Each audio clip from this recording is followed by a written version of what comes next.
Hello and welcome to UK Versus. It is a very impactful day today. We've got the Godzilla anniversary. It's November 5th, which is a very important day for the UK. And then we've got election day over the pond, where they get to literally decide the future of their democracy. And we have bans and erratas incoming, hopefully. On top of that, it's pre-release weekend, and we got new set coming up. It's a very busy week. Also, there's some Magic and Yu-Gi-Oh stuff going on, but nobody cares about that. How was pre-release, Richard? Yeah, it was really fun. So we had 9. So we had a couple of players who couldn't make it from locals, but we did have at least 2 of the new guys that joined us at the demo day came along and had fun, and one of them actually beat me first round in the Kenny mirror. So, fair plays for such a very new player. Kicked my butt. But yeah, it was a lot of fun, actually. I ended up going 3-1 with Kenny. He was pretty cool. But yeah, just like it felt like a more balanced format than AOT 1. Like Smiling wasn't an outlier. I think Reiner could probably be a little bit obnoxious, maybe, but he's good. But I don't think he's anywhere near the problem that he could potentially be in Constructed. In Limited, I think Bert won our pre-release.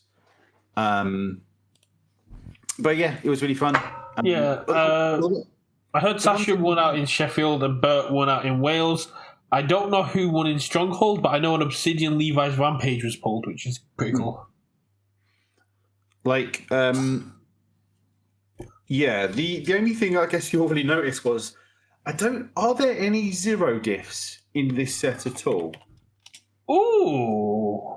Because I'm not convinced there was no zero diffs in Dark Deku either. No, there are no zero diffs. Zero. No, I've just checked. That's not good for the limited play. In a way, it sort of is. Most people are going to be building 3 on turn 1. Maybe if they get lucky, they build 4 or 5. So it makes it a little bit kind of a little less swingy, maybe.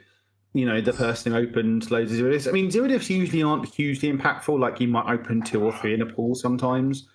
But yeah, it was just something that we noticed as we were going through. It's like, wait, no one's opened a zero diff. And I hadn't actually checked literally until just now that there weren't actually any in the set. Was there any zero diffs that did anything that weren't blanks in the last set? No. All the ones in the last set were just blank ones. And then there's the 1-5, I think, 2 block. Because they were 0-5-3 block, and these are 1-5-2 blocks, I think, the sort of blank ones. That's really weird, yeah. So apart from the Tekken stuff, we haven't had a zero diff since Godzilla. That's done something apart from like the actions. Yeah, and I think them really paring back on zero diff foundations is probably a good move overall. And just have them either, I don't know if we necessarily need to go the full kind of AOT 1 blank route, but have them be pretty modest, because then just being a 0 is powerful enough for themselves, right? So, I mean, it is and it isn't. Getting that early game build is great, but I mean, and that's really important. If they want the game to go to turn 4, turn 5, if you draw your hand turn 3, you got 1 attack and then a bunch of zero diffs that do nothing, you're like, cool. Yeah, exactly, and they're a real cost, right? So you have to be aggressive. But they don't want the game to be aggressive. They don't want games ending on turn 2. They give them the option, right? But you have to put effectively bad cards in your deck to do so, right? So I think that's sort of where you pare back the power. Man, I'm gonna miss basic training. And he's excited. Yeah. But yeah, he was really good. Yeah, the boy managed to open 4 ultra rares in his pack kit. I think I opened 2 or 3. The kit seemed pretty good. I think one of the guys got like 2. Kit seemed fairly cranked, and I got a foil Cart Titan. Although I didn't play him because I thought Kenny was cooler, and I had I think for getting, if you pull a Kenny, like there's so many ranged weapons that you can't. It's almost going to be difficult to not have a deck with Kenny. But yeah, the format felt fun, like for a sealed format. So yeah, it was good. Like the set itself has been fun. Like there's a lot of interesting cards in the set. I think just getting to play with some. Like it was good to get to play with Ice Storm again. So Sasha's knee strike, whatever it was, the 2 mid breaker 2. That was pretty good. No, I've heard good things about the set. I've heard people had a lot of fun playing it sealed, and it's got some crazy cards for standard. The alt art seem to have gone over really well. People really loving the alt art. Seems to be loads of chromes pulled. Yeah, obviously we didn't get a chrome pulled, which I don't know. I think Harry's lost his. Mojo. He didn't open AOT 1 chrome. He didn't open AOT 2 chrome. So I don't know what's going on with him, but he's waiting to pull all 8 critical role chromes. That is fair, but yeah, I think that the general vibe from the alt art things is that I think people like the pearls and are a bit down on the obsidians, just because they can be hard to see. I mean, they're pretty, but as game pieces, they're a bit awkward. But overall, the set's been pretty good. Like the secret rares feel secret rarey and not sort of really clunkery. There are some clunkers, I think. Like the Aries one, the Outwit Airy secret rare is a bit I like the fact they limited it to just one, though, rather than unique, rather than stuff like because it goes face down. Just having static text, you can only have one in your deck. Yeah, it's fine. I don't know if it will necessarily ever see any play, but that's right. I don't know. But anywho's, I mean, like I played against. God, what is the character that builds on their hand for -3 or +3 speed? Oh, sorry, builds from the top of the deck for +3, -3 speed. Is that the new Erwin? Maybe Erwin Armin?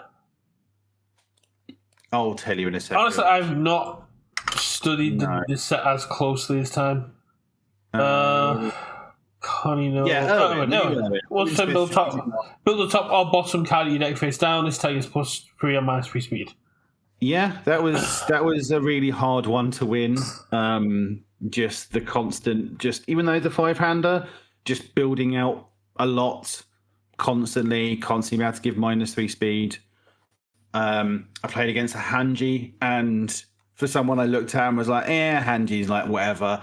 Actually, just being able to constantly build a card, again, build a card, -3 damage, ready your character, but doing it all for +3 damage can be really, really dangerous. If combined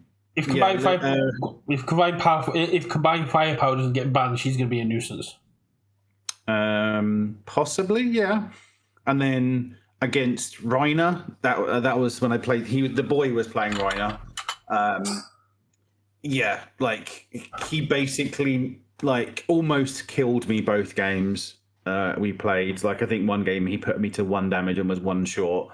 And it's very much one of those characters that you sort of chip down, and then you almost need to kill them on the same turn they're going to flip. So you need to do 17 plus 1 other attack on that turn. Because if they flip and then get to untap and have their turn, you're probably dead. So yeah. Well, so you're getting them to 1, then you're doing the 1 plus 17 afterwards. Yeah, you're getting down to 1 attack, and then you do in 1 turn, and then you do the next turn. You do the fast attack to get them to flip, and then kill them from 17. I'm waiting for the FAQ to see if return to maximum health counts as gaining health, because you can just jaw tie and attack. You can just jaw tie back up and switch it off. I don't think it would do. They can't gain health. It literally says they can't gain health. So returning to maximum health means would be gaining health. Yeah, I guess it would be the same thing for Ghidorah. Has that been ruled? That's a good point. Don't know. Does Ghidorah do the same thing? Yeah, I don't know whether it's been ruled in the same way that for example, Bakugo 4 only works on a Penalty. numbered penalty, but for something like Broken Psyche, reducing the damage, it doesn't work, right? Yeah, reduction isn't a penalty. A penalty is a literal minus. Like a bonus, it has to be a plus. So, like, if going to one of my favorite characters, Elder Seguro, if I give it +1 damage, then switch to speed and damage, it hasn't received a speed bonus just because its speed has increased. Yeah. And then similarly, I don't know whether I would imagine return to maximum is not the same as gaining health. I would guess is how the hand wavy rules work there. Someone in chat is saying jaw time works on Reiner just like it works on Ghidorah, but they have to have gained health beforehand. You need to negate a health gain ability, then switch off so they can't gain health. Right, let me have a look. Because they're not healing. Right, okay. So they're not doing an ability that's increasing their health if they flip, so you can't cancel it with the response. Yes, but if they do another thing that you have cancelled at some point during the turn, then they cannot gain health and therefore cannot. Yes, if any Berthold tries to run Immortal Shapeshifter and goes, I'm going to gain a health to make it to make you have to play another attack. You go, cool, I'll play another attack. It's like, but I've cancelled that and you can't gain health, so you can't. Basically, it's a trap for players who. It's a trap that will never work on a good player. Players will have to forget that jaw time was on the field. Yeah, exactly. So yeah, that's fine. It's a learning experience for new players, intermediate players. That they go, I forgot jaw time was there. It's like it's a big magenta card. Yeah. Before popping off effects, just always check it. It's a good learning experience for players, and it's a good rage mechanic for bad players. Yeah. But yeah. It was fun. It was good. And yeah, just look forward to seeing what effect the set has on standard. Yeah. Well, we had Mike on last week, so we didn't really get to chat about lots of stuff that's going on. But lots of changes, lots of new things coming in. We have got the new set coming out, and we're going to go through our tier list on Sunday if Flynn behaves himself, because I'm currently solo parenting. My partner is in Canada for 2 weeks. Lucky them. They flew business class. They sent me, like when we went to Vegas and we were going through like the business class, and they had those pods with their own TV and like the seats that relax into a bed. Yeah, that's what they had. They upgraded to business class for this trip because they knew they were going to be flying like 12 hours. And yeah, they got their own TV and it like folds out and they got to like properly lean back. I was like, that's so good. Yeah, I mean, that's how you know when you've made it, when you can afford to just say, fuck it, I'm flying business. We've not made it. It's more my partner realized my partner is disabled and was like, if I'm going to be traveling for essentially 12 hours, I'm going to pay extra for comfort. That is fair. So, let's talk about the least controversial change that we've had then, which is the change to redemption. Yeah. So, they'll be no longer doing pack redemption after March 31st. There'll be no pack redemptions basically after critical role so hits. It'll be then when we get TMNT sort of thing, we'll be getting inserts. It's not quite clear if it's going to be like the Pokemon inserts in packs or if it's going to be in each booster box, which will have a code that we can redeem online to get 24 packs worth. I think it's just going to be in each booster box. There'll be a code and you get 24 points. Some people are saying that it's going to be in each pack, but that to me just seems like they're making more cardboard waste. No. So he's like, I think we sort of discussed this a bit at locals. So the whole, to the best of my understanding, and if I'm wrong, anyone in chat, please correct me. The whole idea originally behind Redemption was for this game to be better than other games in terms of when you go to an LGS and you get the other card game players crack their packs and just leave booster pack trash everywhere, right? And what they wanted to do is put this little thing in to make people to make players want to pick up their packs, their empty pack trash, and take it home and send it into the company because they don't really care about the packs and they probably go into like recycling trash, whatever. But it means the LGSs, the players look after LGSs and clean up their trash and get a little kind of incentivized to do so. Yeah. Right. And it's probably just them and now the game has grown, them handling that has probably become too unwieldy for it to be a realistic. But obviously the sort of the loyalty shop and redemption stuff still is a thing. So it makes sense to go to like a digital thing. Give people a little bit extra for buying a box rather than buying individual packs, I guess. Hope maybe there'll be redemption codes within, say, challengers and clash decks, that sort of thing. Or like maybe like buying a playmat or buying some sleeves, you get a redemption code. Who knows? But yeah, you don't want to be obviously putting extras within each pack because it just becomes too unwieldy, creating extra trash. So yeah, it makes sense. It makes sense to go to this method for redemption, and hopefully the players still remember to clear their rubbish up at LGSs. So one person on Discord did say that they don't actually think the packs get recycled. I then went to Patriot, who handles all our in-store redemption stuff for events like regionals and stuff. And Sean has confirmed me, yes, every single pack gets recycled. Yeah. So the only way I could really see this being a good move PR-wise is if the packaging is going to change. Because as you just said, the entire thing behind it was way different from other games. Our packaging is recyclable. Our packaging is, we're encouraging players to do a good thing for the environment. And taking that away is kind of like a bad PR move, because it's basically going, oh yes, we want digital redemption, so your packs can just go in the trash. But if they move to the Star Wars Unlimited to kind of like paper packs, these reinforced paper packs, which are biodegradable and recyclable by anyone, then that makes more sense than going, we don't need pack redemption anymore. Our packs are biodegradable. They will be good for the environment, but we still want to reward the players. Yeah, and hopefully that's the thing, but I guess we have to wait and see on that front. But it just makes sense to get rid of all the kind of the admin of redemption in those terms of kind of having to feed Lenoco a whole stack of packs and having to worry about doing that at events. I did ask Lenoco, and he said he's going to be fine. He'll find nourishment in other ways. Yes, yeah, Lenoco will be fed. Don't worry. But yeah, it makes sense and it's fine. Speaking of redemption, I completely forgot to bring this up, but some people, I did bring it up with a few people when I did demo days and when I was traveling around. If you go to your UGN account on play.uvs, you'll now see that in your profile you have a referral code.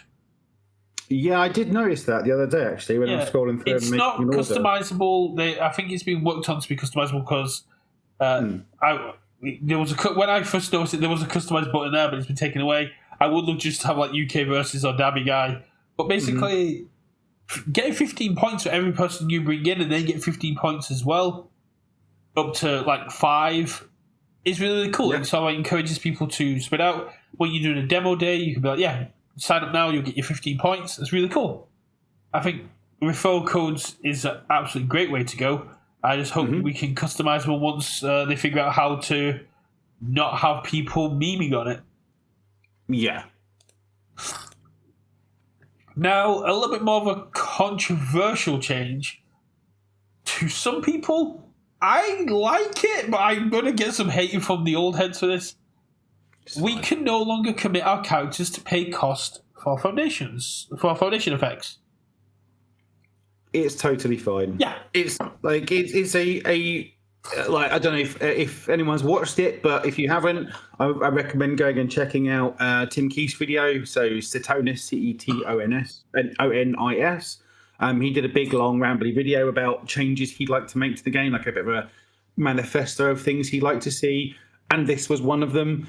And I totally agree. It's one of those rules that new players never know. And even if you maybe point it out as part of a rules teach, they'll forget it. It's it doesn't need to happen. You don't need it. Obviously, it fixes the Cart Titan, and so you can sort of maybe read through the lines and see it coming with the way they printed Cart Titan. But it just causes confusion. I don't think it really adds a lot to the game. It nerfs a couple of characters. So, for example, Nomu. But nobody ever in their life has ever loved Nomu. Sorry, Jacob. You're gonna anger the Scots with that. The main one it nerfs at the minute is Momo 3, who can no longer build on turn 2. Yeah, so Momo 3 it hurts. The new Levi it hurts because he has a commit 1 foundation on face for 3 speed or 3 damage, and obviously the new Deku it hurts because he has that. He can't commit himself. So, but again, I think they are minor costs and don't. We got Connor in chat saying Nomu died when this change happened. It's fair. I could see. I guess my question: does this affect retro, or is this standard only rules? No, if this is a rule update to the way the game's played, it will go back through all of them. I think the only difference between retro and standard, unless they literally said this is standard only. Yeah. Okay. It would have to go back because the fact we can attack on turn 1 is a carryover to retro, but that could very easily move over. Yeah, unless they say this is a standard rule update, rather than just... Because they also have to say it applies to Spotlight and to Challenger and stuff like that, which is just... Yeah. But I think Momo 3 might get a cheeky errata saying commit 1 foundation or your character, build 1 foundation. No, that's our whole thing. Worth it. It's not worth errataing a character for that. I think it is. If it directly affects the playability of that character, especially. It's not a particularly high meta character, so it just doesn't matter. It just maybe. Giles confirmed it affects all forwards. But it's a character it moves that from C tier to D tier, or whatever, right? Nobody cares. It's just not. It's not worth errataing a character or banning a card is a reasonably monumental change, right? In terms of the printed text is no longer applicable. There is a real cost to doing that, so there has to be benefit. And I don't think making a character a little bit better because this rules change is worth that cost. But you're just looking at it through a competitive scope, looking at it through a casual scope, looking at someone who wants to play this character because it has a lot of potential that is. And it's still just as playable as it was before. But it's not. It's dropped a lot. The playability of Momo has dropped a lot, especially going second when you can't just do it. Getting that extra foundation. You lose a bit of turn 2 or turn 1 equity, but honestly, it's not huge. It's not huge, but I could still see it happening that Momo gets a cheeky errata, because the potential of that character is very strong. It's just waiting. I don't see that happening at all. If they were going to have done it, they would have done it alongside this update. Well, no, because they don't errata characters like that. They errata characters at the beginning of each month. Wasn't this just part of the actual erratas? Oh no, this is part of the rules update for the set. So to answer Connor in chat, he doesn't have to change the rule, just might happen to fix a character. I don't think that's true. I think this was always coming. I think this was something they wanted to do, and Cart Titan was designed alongside the rule, and it just so happened it sort of coincided, and they probably could have released this rules update earlier when they didn't, or mentioned it. Because I think that main paragraph, let's briefly explore the reasoning behind this, I think that is the main reason and the main benefit of doing this. It's just a really unintuitive rule that is a gotcha to new players, and it goes. What's that? Not even new players. I was talking with Hardiman about it, and that was my immediate response. It's something extra we have to explain to new players, and a lot of new players don't see it coming to at regionals, at nationals. You'll commit your character to pay a cost, and they go, "Oh, I didn't know I could do that." It's got you. But Mike was telling me that seasoned players forget that this is a thing they can do. You have players who've been playing for years and "Oh, I've never known that was a thing." Yeah, it's like, oh, I can commit my character to pay costs. That means I can commit my character to a stun effect. Yeah. Well, actually, no. So it just It avoids. again, It avoids that thing of why can't I commit to a stun if I can commit to pay a cost? Why can't? yeah, it's a rules fuckery that just doesn't need to happen. I don't think there's a huge benefit to it. What- It hurts a few characters. Sure, it hurts Nomu. Rip Nomu. What do you think about if they got rid of committing to pass the a check as well? No, I think that's fine. I think your character should still be a resource to pass the check. And that's an easy. I don't think that is a particularly tricky one to explain to new players. I think having your character be a resource and part of that push and pull of that risk reward of do I commit my character to pass this check but then lose the abilities and blah blah blah blah. I think that is fair. I think removing that hurts a lot more characters. So, for example, like the new Sasha, who can then obviously sacrifice two to ready, she becomes a resource. Bouncing and Rouse have dropped. Let's have a look. That was unexpected. Hold on. Let's get. I'm going to get a display capture up so I can actually see it. Okay, right. Let's finish this. No. We've got to go straight into this. Okay, sure. I'll let you finish your point while I just quickly edit the transforms. Yeah, but I think we've tried it anyway. I think this rules change is totally fine, and people will get over it. I would like to thank UVS for dropping this while we are live. Yeah. Okay, so we got first. Ryuku got an update. Response after you play a card. Yeah. After you play an attack card, if it has no abilities, draw one card. Oh. So, I think this is a fine errata. I don't know how needed it was. Is my question. I love it so much. Yeah, because I mean, part of it is obviously they flooded the market with lots of blank foundations. I think this knocks UQ from like a sort of high tier competitive character a little bit into the bin now. Well, I think she's going to have 18. Although having said that, she was still good with only 4 foundations that did it. So we'll have to see. I don't know if necessarily knocks into a bin, but she probably goes down to like a B, I would guess. She got a hit for VME sins. Let's just be real. And also the blank foundations in AOT, right? Yeah. There was just now a critical mass of them. So maybe it was needed. I don't hate this change.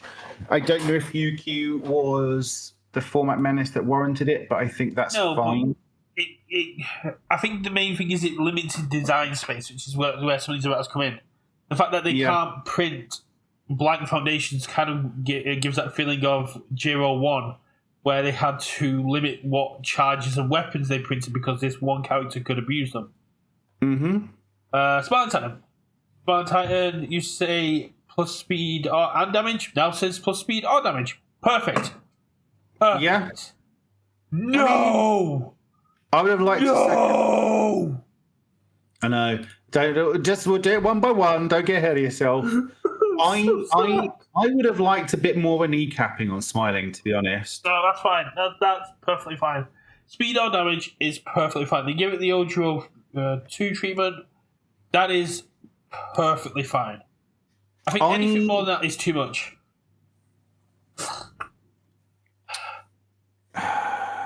Yeah, I mean, I think it's probably fine. Yeah, it's perfectly fine. Speed or damage. Having a 10 mid for 12 is more dealable than a 14 mid for 12. Having a 12 high for 8 is fine. It makes her much more manageable. Yeah. Because you're not like either you can block it or you're not taking huge amounts of damage. Yeah. Right. So basically it just says I'm going to try and build a throw list. I would have liked to maybe seen an enhanced commit for it, so it's not just a free resource. Yeah, but then you kind of just taking away what the entire thing she's trying to do. She's not Yeah, throwing out more than 2 attacks a turn anyway. sure. I'd have been happy just kneecapping her out of the format, to be quite honest. They don't want to do that though. I know, I'm just saying what I wanted to do. Fine. Even though the Bakugos have proven that it's not the issue, let's talk. The Backos didn't prove anything. There was only 2 Smilings. No, I'm talking about the fact that twisting a Zoe Inferno is banned.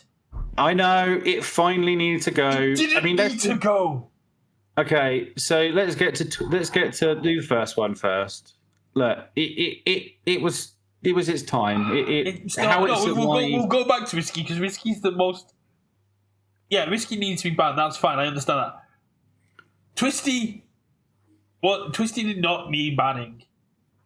Combined Firepower needs banning. It's probably needed banning for 2 years. Like, it's not. It's perfectly fine. It's the actions that are the problem. like, I don't hate the twisting ban. I don't know if it. I think combined was actually the worst outlier, but I think if you're playing twisting, you're not doing fair things with it. So I'm okay with it going right. It didn't. So twisty going just basically goes. Combined Firepower is now explorable on its other symbols.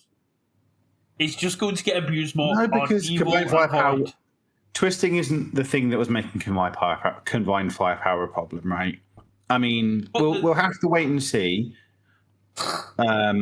with the other ban what happens to Combined Firepower, but yeah, like they say in the article, with the amount of damage reduction that exists out there, with the fact that we've got damage reduction on characters, people just weren't building with damage reduction. You could and it's I don't know. Twisting just didn't feel like it was actually a problem, and it wasn't really all over the meta. So it just feels like a weird timing for the ban.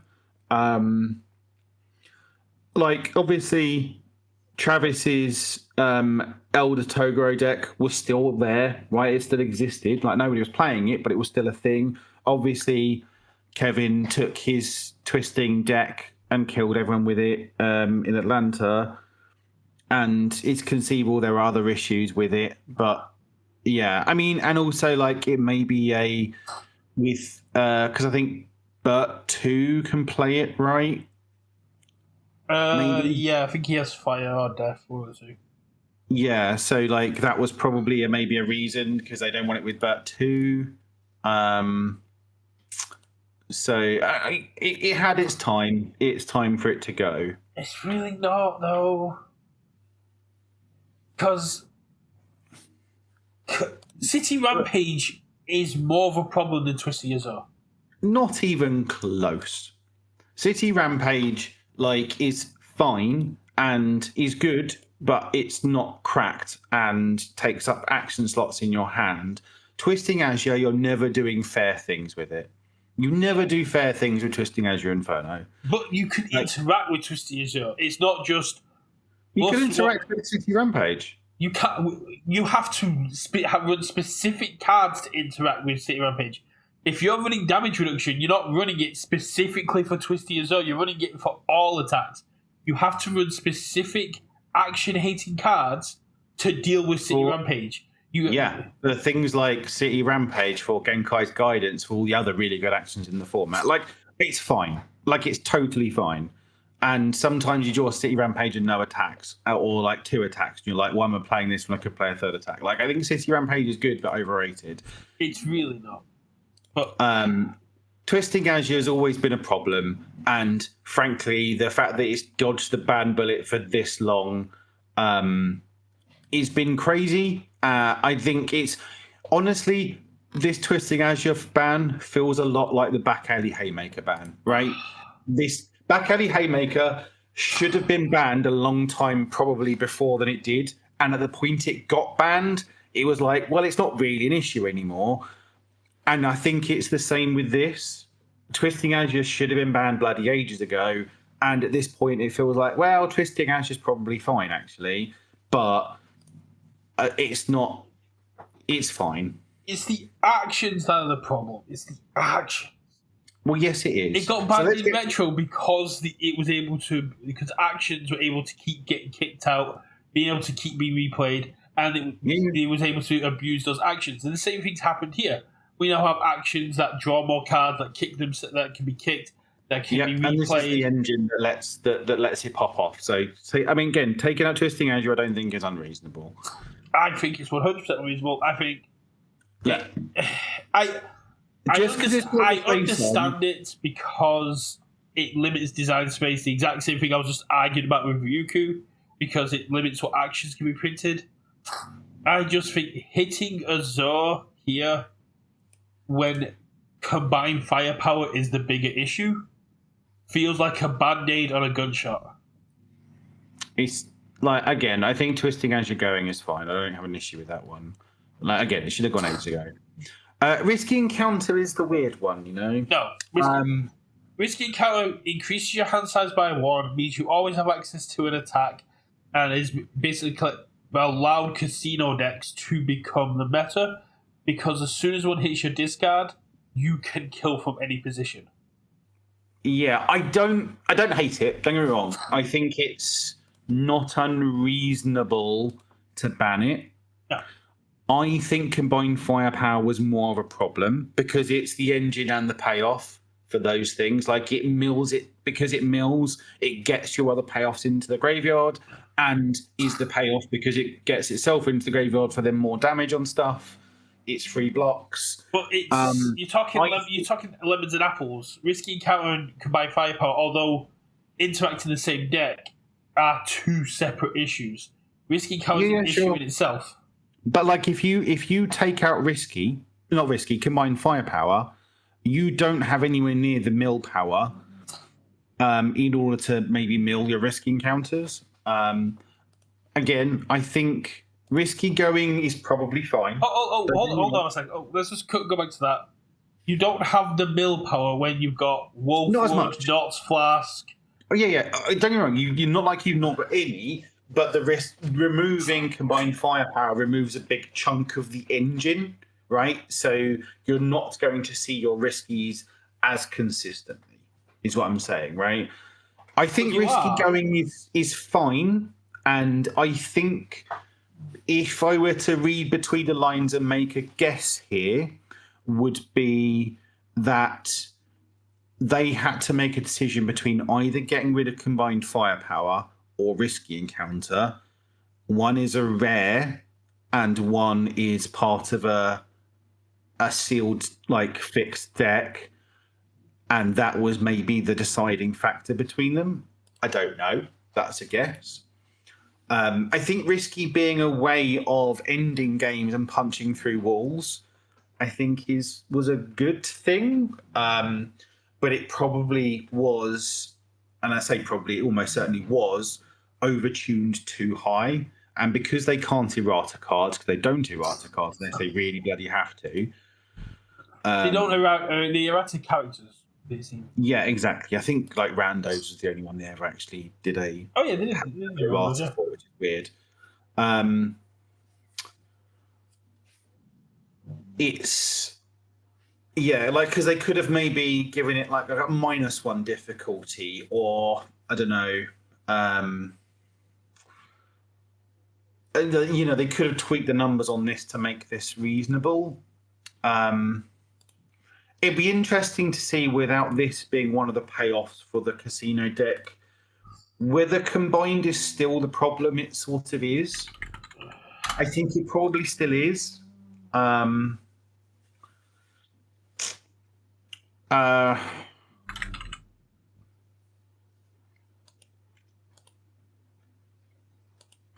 I don't hate look at all these cards that say that on the combined firepower symbol that say mill on face.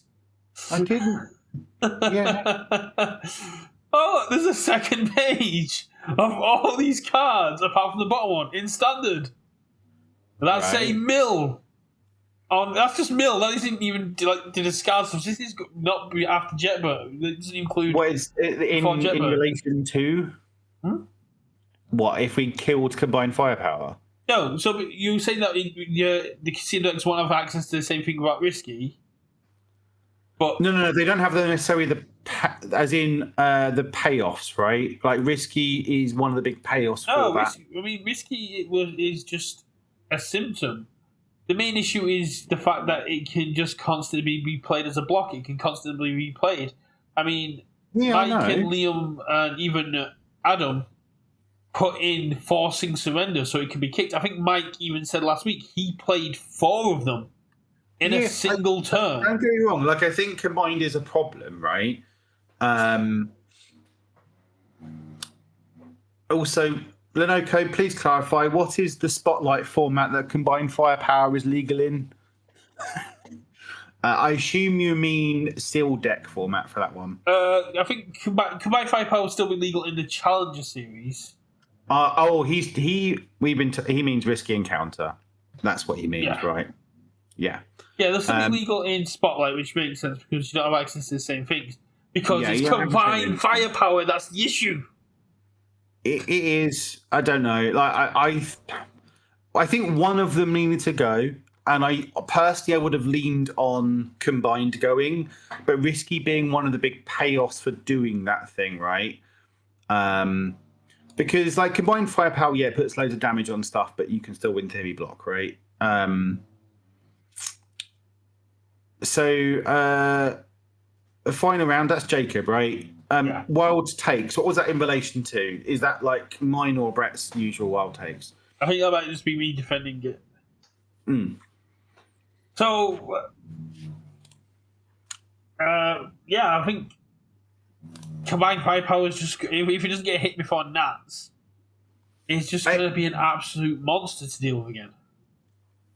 I mean, I think combined was the card to go personally, because I think it takes a lot of that engine away. The casino engine still exists. It would still exist to an extent, but it takes a lot of it away, right? You are still using your knots flasks and your other things to self mill to get like the foundation triggers, right? But then you don't necessarily need them if you're not doing the combined firepower. So it's sort of getting rid of combined. I think sort of gets rid of a lot of the that engine and probably kills that casino engine. Risky. I don't know if it was okay, right? It is overtuned, but I think it's the more okay of the two, if that makes sense. In my view, like I think if you're going to kill one, I think you kill combined. And I think if you kill combined, then risky becomes a bit less of a problem because you see it less consistently. And like, if you kill combined, the game gets longer. And yes, that makes risky a lot more powerful. But combined is also a defensive piece, right? It works on both sides, of like the Rodans of the world. The main issue is risky has a lot of playability, and people were even in the finals rebuilding their entire stage, going, if I check a 3, I lose. Playing it and get the main reason I don't want risky to have been banned is it really puts a dent in my Paul list that we're about to upload a video for. No, not Paul. No, Death Arms. My Death Arms dream. My Death Arms weapon dreams. It puts a dent in that, but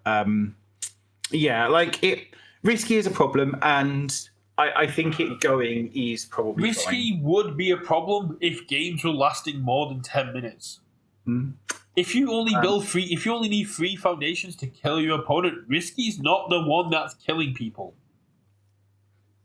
But if you can literally go attack, combine firepower, attack, combine firepower, attack, combine firepower, risky on a 6, combine firepower, you're kind of going, it's not the risky that's the issue there. It's the fact that I was able to mill so much get the risky in my discard, and also have all of my attacks coming in with plus X additional damage to kill you turn 2. Yeah, I mean, I think it's a pretty decent list overall. Like Ryukyu was a bit left field, but I also get it. And I think Ryukyu the makes a character lot of still play. sense. If you've ever Yeah, played against Kai or Jonathan or any of the people that were playing Ryukyu, I beat up my locals playing Yeah. Ryukyu to get the shiny AOT map right at the store champs. but yeah, the main issue was like just going VME, spend the momentum, change it to high, block with number 10 pro hero, respawn, get enough momentum. I passed the check because I basically. No, you respond, get momentum, and then lift it with incredible display so I can do it again. Yeah, like, but because it's a one diff on a very slow attack, I automatically pass it. They play the next time, you go, cool, I'll do it again. It basically created this impenetrable dragon wall, which is very, very cool, but I don't think Ryuko was ever meant to be a defensive character like that. It opened Ryuko up to lines of play she was never supposed to have. No, and I think it's a reasonable errata that doesn't kneecap her, but just puts her back down to earth a bit. Yeah. It was just out of left field because she wasn't like. I didn't feel like Miyuki was like dominating metas. But again, yeah, I'm happy. I don't mind that one. I think I would have gone further on Smiling. I don't know what else I would have done. I do like the fact it says an attack card, not an attack, because it still means that on defense you can still draw. Yeah. I think she can still do the stuff with, like, so in terms of Gary in chat, VME wasn't made unique. They just don't errata cards. They errata characters, not errata cards. I think Smiling's fine. I think this is what people asked for. I think this is a very change that it should have been from the beginning. And now I think you can happily kill Smiling out of the format by. But why would they want to kill cards? You got to remember, these also apply in Spotlight. These are still applying Spotlight. Yeah, but nobody's playing Spotlight because of Smiling, right? And that's part of the problem. Yeah, like, Smiling is a big issue. If you change Smiling's conditions to speed or damage, these big chunky characters get to survive longer.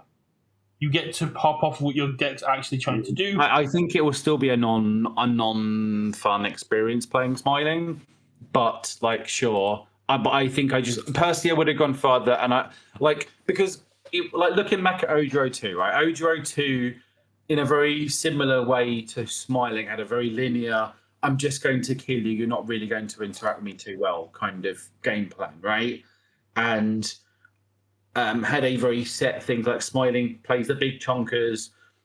Ojiro 2 played this kind of zone mix-up thing, had a very kind of fairly static attack lineup. And Ojiro 2 had the full kneecapping, right? You could have done any one of the multiple things that happened to Ojiro 2 and it would have probably been okay. But they gave it the full kneecapping because it was a case of, it was too dominant and just get it out, right? But it wasn't too dominant. It only won 1 nationals. What, Ojiro 2? Yeah, Tokiyamu was. Sure, but the regional seasons that it just utterly dominated as well, right? Like, it had a ridiculous win rates in some regionals, so it got utterly kneecapped. But killing characters, destroying characters for the sake of destroying them isn't healthy. It got the younger to go treatment. This is a fine balance. I was totally down with younger Toguro. Yeah. I think Smiling is such an unfun play experience in general that I just would be happy kneecapping Smiling out of the format. But kneecapping a character for the sake of kneecapping them isn't good. But it's not for the sake of kneecapping them. It's for the sake of keeping them out of the format because they're not fun play experiences for anyone. But that's my reason for keeping out of the format. Like, you're not going to ban it. The same could be said for combined firepower. Not getting to play the game because you died on turn 2 because you went second is not fun. Sure. But again, it's something you could conceivably interact with, right? You can interact with Smiling Titan. Goldberg did it. Liam did it. There was two. Yeah, but there was two Spartans. I'm less talking about at the top tables, right? I'm more talking about local play, where I think like There was two Spartans at regionals though. Only one topped because one was knocked down. Sure, but again, I'm not really talking about regionals at this point. I'm more talking about sort of a new player experience, right? If a new player turns up to a locals and gets hit with a smiling, they just don't want to play the game anymore because it's not fun. And so I think that alone would be a reason just to kneecap her out the format. But the same way, some people will have fun playing Smiling Titan, just like some people had fun playing Younger to Go. So yeah, but they're degenerates, and that's fine. Like I just like accommodating one style of play and then not basically saying because it's not fun to play against this one and saying that other style of play isn't valid is not a valid reasoning to kneecap a character into the dirt. You have made this character more manageable. It's not really a style of play. It's this smiling is a non-interactive, like basically deck where you just get hit. If it was, it would have won all the regionals. It lost in every single one. It got knocked out in top 8. Again, not talking about regionals. I'm talking about it being, and even like you can interact with smiling and beat it, sure, and that's fine at like competitive levels. But like a local's turning up with their clash deck their clash deck they've kind of made some tweaks to and playing into a smiling, they're not going to want to play the game anymore. And I think the same could be said even after this errata. However, like it makes it better, but I would have kneecapped smiling I would have given her the full Ojiro 2 treatment of no one's ever going to want to play this character again. And I think the format, both like Spotlight, Standard, Locals, whatever you want to call it, whatever, and not really thought about regional, I just thought about it from a locals level. I think having smiling be a character no one wants to play is an overall better format. Hitting characters with malicious intent because some people don't find it fun is not it's not a case of some people. I would say the overwhelming majority, as in I would say if you polled 100 UVS players, I think a good 90% of them would say, I'm totally okay with smiling not existing. But the same people would have also said that Younger to Go was an issue, but isn't now. They would have also said Ojo. They would have also said Tokiyami, who you played, was the same thing. It's the same as whenever you get a hyper-aggressive character. The main thing is, this is a character, this is one of the hyper-aggressive characters that is actually the easiest to deal with if you build your deck correctly. We should not just be hitting characters because we have to change our decks, not just to supply what we want to do with our decks, but also anticipate our opponent's attacks. And anticipate what our opponent's trying to do. If you're going to sit there and just say, yeah, this is an uninteractive character, well, build your deck better. Build your deck to interact with hyper-aggression, because that is what a lot of characters are going now. If you want to be a control player, if you want the game to last past turn 3, turn 4, build your deck that way. If you want to get in a slog match with Smiling Titan, just like Mike and Liam and Yasha did, then that's where you go. You build a deck that can do 31 damage turn 2 and go, you don't even get a turn to play yourself. It's not about nerfing this character in the ground because it's not fun. It's about going, if you want to play this game, if you want to play it, then you also need to learn to build your deck better. You can't just keep hitting characters for the sake of hitting them, because we're not talking about competitive. We're talking about negative play experience, like Connor's talking in chat. It's negative play experience. It's nothing to do with can you beat this character or not. It's playing against this character and also playing with this character is not a fun experience for anyone involved. Like I built it to test against my locals so they could have some practice for regionals, and it like doing the first time when you play like a Ravages, rip one of their foundations, rip a card from the hand, rip a momentum, and 12 them, like is fun, but then it just loses a lot of luster after that. And it's just a negative play experience for new players and existing players alike. And that's a good enough reason to knock them out of the format, even if they're not necessarily winning. Shouldn't that come down to talking to your players, establishing that environment of, Yeah, No, you can play, don't you can play Smiling Titan once or twice, but we don't. Could you try playing other stuff? Could you try doing other things like that? That's a ridiculous thing to ask a shop to try and police what characters play. No, I'm not asking the shop to do it. I'm asking the community to do it. I'm That's asking. the shop, right? That's the community, and you like. I think. I don't know why you're trying to die on this hill that smiling is. I'm not going to die on this hill, but I'm going to kill on it because as much as you're denying the regionals and the competitive side of it, it's just as valid as local play. And killing characters that are competitive to enhance local play is just as bad as making. No. Again, I'm not trying to kill it because they're competitive. I'm trying to kill it because it's a negative play experience and just doesn't belong. But why does it belong? Why does this character belong? Why did younger to go? Because of the play patterns it engenders, and I think younger to go. Now it doesn't. Now it can launch. It can still launch the 1 or 2 attacks a turn, but they're a lot more manageable.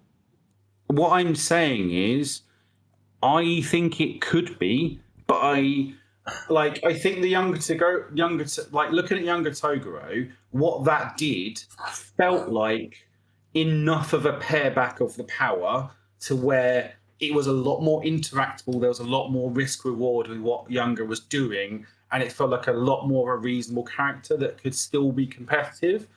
My feeling with this with Smiling is, sure, it nerfs it, but I don't think it's enough. I wanted it to go that little bit further. I don't know what that necessarily would be, but it doesn't. When I looked at the Younger Toguro nerf, because I was expecting just a kneecapping, and when it didn't happen, because generally speaking, when they've errated characters previously before Younger, it was a kneecapping, right?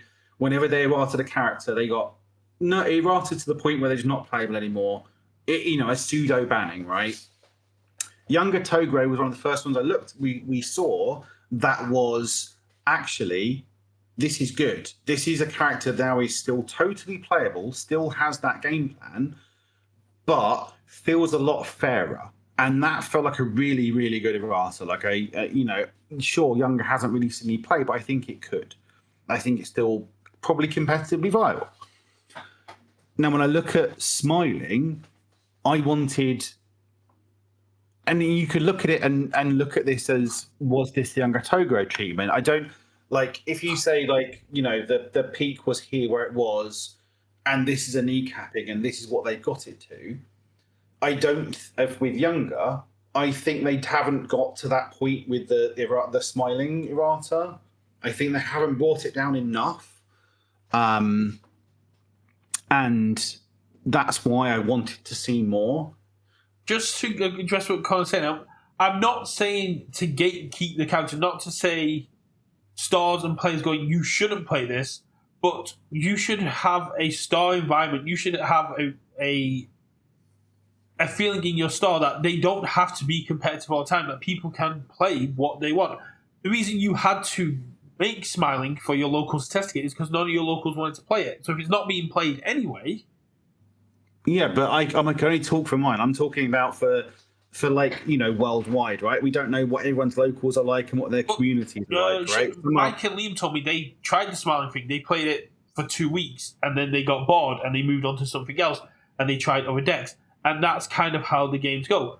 People will play Smiling, and if someone falls in love with it, fair enough. And if they want to terrorize their locals, that's a shame. But most players will realize this is a negative play impact and will not terrorize locals until regionals with it because they don't want to drive away new players. This game is small enough, and I have enough faith in the community that people will look at it and go, yeah, I'll play it at regionals, but I'm not going to take it to every single locals. It hasn't seen play at the Patriot webcam events because it's like you say, it's a negative play experience. I'm not saying that stars and people should say, don't play this, but you should feel comfortable going up to going, we have new players in, do you mind not playing Smiling Time because we don't want to turn them away? And I don't think a single player in our community will go, no, I'm still going to play Smiling Time, fuck you.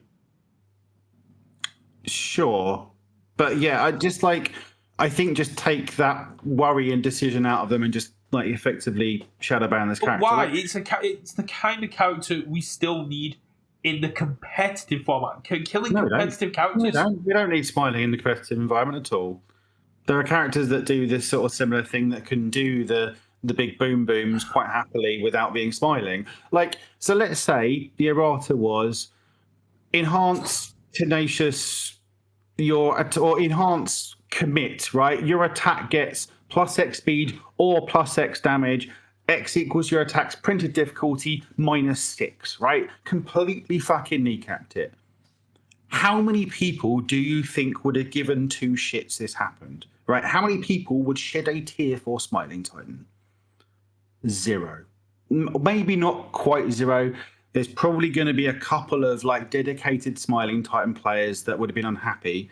But I would say the vast overwhelming majority of players in this community, both, that are active on like Discord and stuff, and that we sort of interact with, and locals players that we just never see on real locals, I think I would say 90+%, if not more, would say good. Every right? person I spoke to, and even when I spoke to Nathan about it, just said the only thing that he's changing is speed or damage, not both. It's a perfect fine character. It's already got enough restrictions on her because you have to play the high diff attacks. It's not like I can rock up with Twisty Azure Infernos and abuse them with this. It's not like I can string out turn 2 and go, all my stuff's getting +3/+3. It's not a Godzilla situation where I can keep cheating momentum in on turn 2 and get you to 10 life. I basically turn 2 go, here's an unexpected outcome. It's going to hit, it's a 15 for 8. It's a 15 for 8 that's going to hit you and I get to copy one of your attacks. But that's my turn 2. If I check poorly, I have to commit my character, I have to commit my entire stage, and I'm at your beck and call. And you're taking a character that already has so many restrictions on the attacks she can play and the playstyle that she has, and going, let's kneecap them further for the sake of new players when people already know she's not fun to play at locals and don't play her at locals.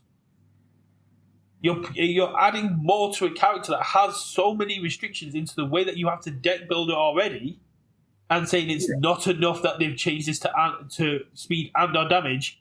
When I have asked people, and 100% of them said speed and or damage. No one said go further. Yeah, again, it could be enough, but personally, I'd have been happy with a full kneecapping, and I think most people would be. Just like, I don't think it's a terrible errata. I don't think people want to kneecap cards for the sake of kneecapping cards. It's not just for the sake of kneecapping, right? It's for the sake of just keeping this character out of the format because it's. But that's for the sake of kneecapping cards. You kicking a character out of the format because it's not fun for anyone. But if it's not fun, then no one's going to play it. They're not going to play an unfun card at locals. Who goes to locals and says, you know what, I want to have a bad time. I want to go to locals. I want to spend. I want to win. So I'm going to play the thing that I think will win. Like there are going to be plenty of locals that are a lot sweatier than your average one, right? And I think it's just a negative play experience, right? And people will probably still do it. But I just for me, and I don't think we can obviously get off this subject because I don't think we're necessarily going to agree. For me personally, I would just kneecap it. Apple saying they fixed AOT spot errors. I think this is perfectly fine. I think anything more would undo the faith that they've got from the Younger to Go, from the other erratas they've done. I think unnecessarily going basically nuking characters got UVS a bad name because they did it with Ojiro, they did it with Kirishima 1 and 2. Over nuking characters, fine. I think this is much more balanced, and I think toxic players exist, as Gary said in chat. It's but that's an issue with the players and the playstyle. Unfortunately, hyper aggression exists, but Smiling Titan isn't a hyper aggressive deck. It isn't killing you turn 2. They have to build, they have to establish, they can't string. Basically going, oh yeah, we're going to make -6, so cool, my Ravagers of War is a 10-8, which Ghidorah can block for days, which Deku can block for days. which any character running speed hate can block for days, is putting the character so far back down. I think this has made Smiling Titan, yes, still an issue, but nowhere near has kept them in a realm of playability. Making a character unplayable, which is only an issue at regionals, because I have not heard people actually playing this at locals, or if they are, not playing it for long. I think it saw local play for a couple of weeks after AOT released because it was a fun, shiny new thing. But when I've talked to people, Smiling Titan died a very quick death of local play because, as everyone is saying, it's not fun for most people to play. It's not. So why would they keep playing it? Why would they keep trying to win with something they're not having fun with? Who benefits in that experience? How people say that the pricing for locals, the pricing for events isn't good enough. Why would you subject yourself to an evening with people you call your friends, not having fun, spending your money to waste your evening just making yourself unhappy to get a potato promo? Because they like winning. But then if they like winning, they're having fun. So they're playing the game the way they want to. Yeah.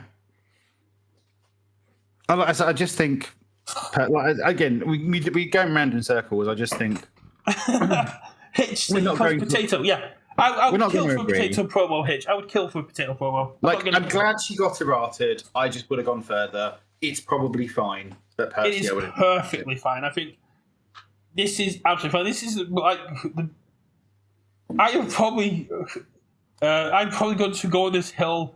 I would. There are two hills I would kill on because I don't die on hills. I kill on hills. Twisty Azure died for action for the sake of combined firepower, and combined firepower is just going to be everywhere at Nats. Smart Titan's fine. If I will happily kill on this hill.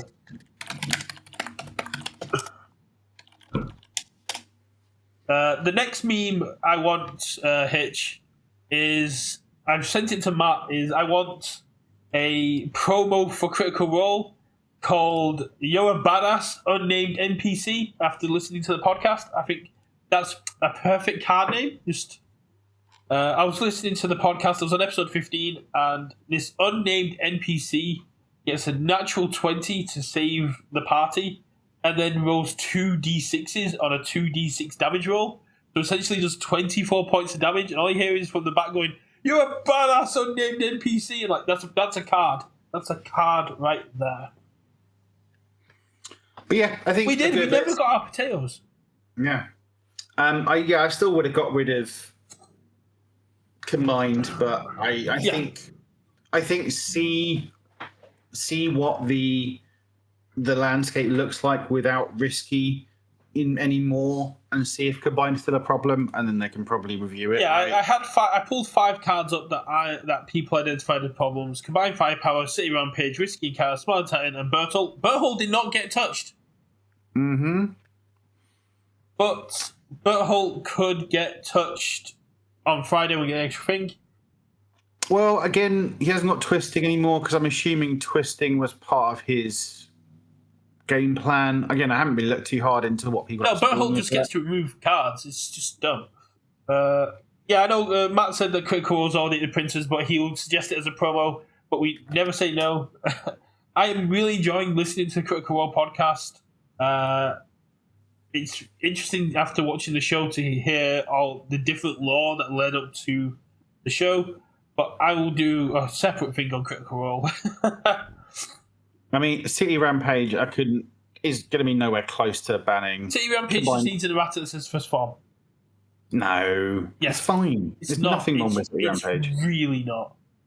With strategic, we are watching Ben with strategic meeting and all these new card draws. City Rampage is an issue. The fact that you can go City Rampage, determined advance. It's a 7/7. It hits. Award the victors. Put it on top of my deck. My next check gets +2. Horrifying realization. I'll discard this foundation. Pick up my determined advance. Play this with +4 to my check. It's a 7/7 that can't go below a 6/6. Yeah, but I just think it's fine. Like, I don't think there's really no issue with City Rampage. I wouldn't say it's even remotely close to being banned. If Azure is on there because it allows for longer strings, yeah, and No, basically, as on there for a multitude of sins. yeah, and City Rampage deserves to be up there as well. I think City Rampage and Combined Firepower need to be moved to Challenger Series only. Simple as. Well, banned cards are generally certainly allowed in any sort of sealed deck, right? So, like for example, if you go and play some AOT1 draft or sealed, you can play any risky encounters you draft, right? I am in W denial over Azure. Azure is fine. It's the actions that are the problem.